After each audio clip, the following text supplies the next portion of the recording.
Saya akan menjelaskan tentang pengertian kedisiplinan anak usia dini. Disiplin merupakan suatu sikap yang menunjukkan kesediaan untuk menempati atau mematuhi ketentuan, tata tertib, nilai, serta kaidah-kaidah yang berlaku. Disiplin mengandung asas taat, yaitu kemampuan untuk bersikap dan bertindak secara konsisten berdasarkan pada suatu nilai tertentu. Sikap disiplin merupakan bagian dari pengembangan karakter anak. Hal tersebut dinyatakan dalam nilai-nilai pembentukan karakter yang bersumber dari agama, Pancasila, dan budaya, dan tujuan pendidikan nasional, Pusat Kurikulum Pengembangan dan Pendidikan Budaya dan Berkarakter Bangsa, yaitu religius, jujur, toleransi, disiplin, dan kerja keras. Bentuk ketidakpatuhan pada anak usia dini yaitu sebagai berikut. Ada 1, tipe penentang pasif. Pada tipe ini anak menjadi diam. Anak melaksanakan perintah, namun dengan setengah hati. Yang kedua, ada tipe penentang terang-terangan. Pada tipe ini, ketidakpatuhan anak sangat terlihat dengan jelas. Yang ketiga, ada tipe penentang dengan menunjukkan keburukan. Pada tipe ini, anak sangat menentang dan tidak patuh. Jika kita menyuruh anak, maka anak tersebut akan melakukan hal sebaliknya dari apa yang telah diperintahkan. Beberapa dari berbagai kebutuhan yang diisi oleh disiplin menurut Harlock dalam bukunya pada tahun 1978 halaman 82 yaitu sebagai berikut. 1. Disiplin memberikan rasa aman dengan memberitahukan apa yang boleh dan tidak boleh dilakukan oleh anak. Yang kedua, disiplin membantu anak menghindari perasaan bersalah dan rasa malu akibat dari perilaku yang salah. Yang ketiga, dengan disiplin, anak belajar bersikap menurut cara yang akan mendatangkan pujian, yang akan ditafsirkan anak sebagai tanda kasih sayang dari penerimaan. B. Hubungan antara pola asuh orang tua dengan tingkat kedisiplinan anak usia dini. Menurut UIS tahun 2014 halaman 18, pola asuh adalah serangkaian interaksi yang secara intensif, maksudnya berkomunikasi dengan secara mendalam. Di sini, orang tua bisa mengarahkan kepada anak-anaknya untuk memiliki kecakapan hidup, maksudnya memiliki atau menguasai tujuan hidupnya. Untuk apa? Untuk mengatasi tantangan atau tuntunan hidup sehari-hari.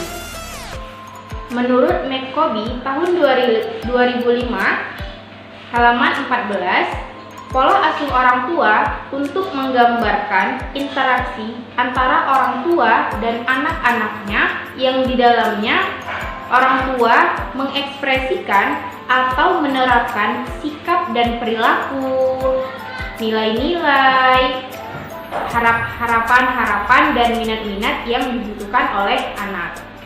Pola asuh orang tua merupakan salah satu faktor yang menentukan perilaku anak baik di dalam rumah maupun di luar rumah.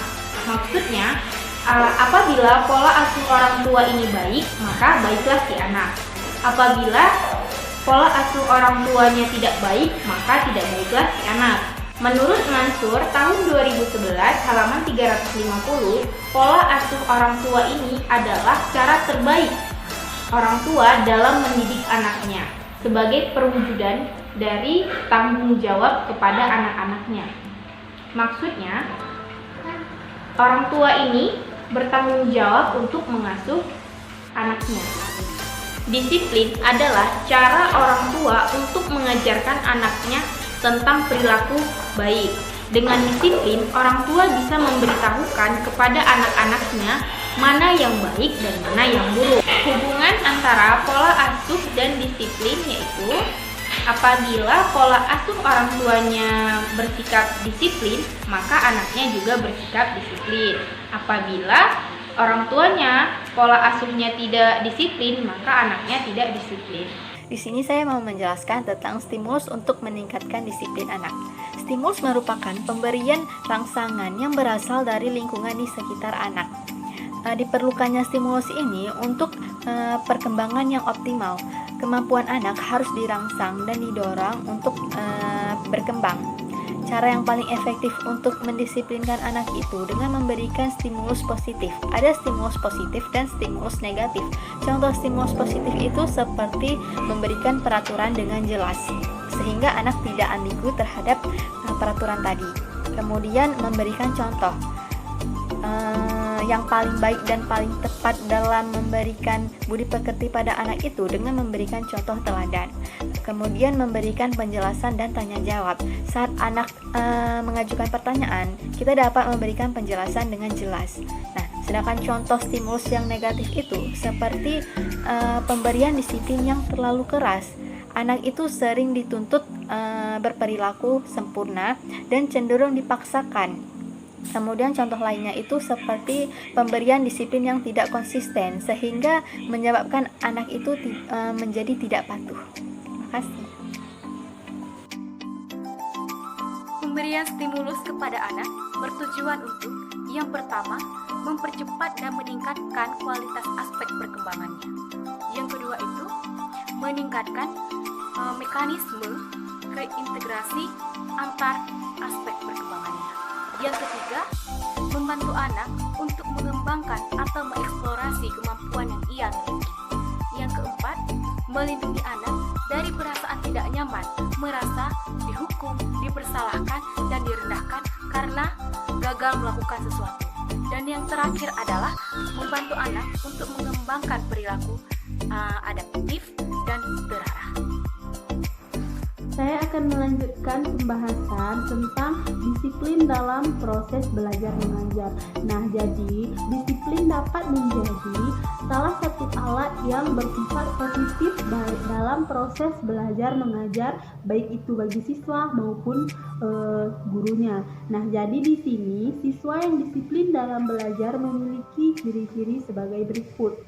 Yang pertama, mengerahkan energi untuk belajar secara kontinu. Yang kedua, melakukan belajar dengan kesungguhan dan tidak membiarkan waktu luang. Yang ketiga, patuh terhadap rambu-rambu yang diberikan guru dalam belajar. Yang kelima, menunjukkan sikap antusias dalam belajar. Yang keenam, mengikuti kegiatan pembelajaran di kelas dengan gairah dan partisipatif. Yang ketujuh, menyelesaikan tugas-tugas yang diberikan guru dengan baik.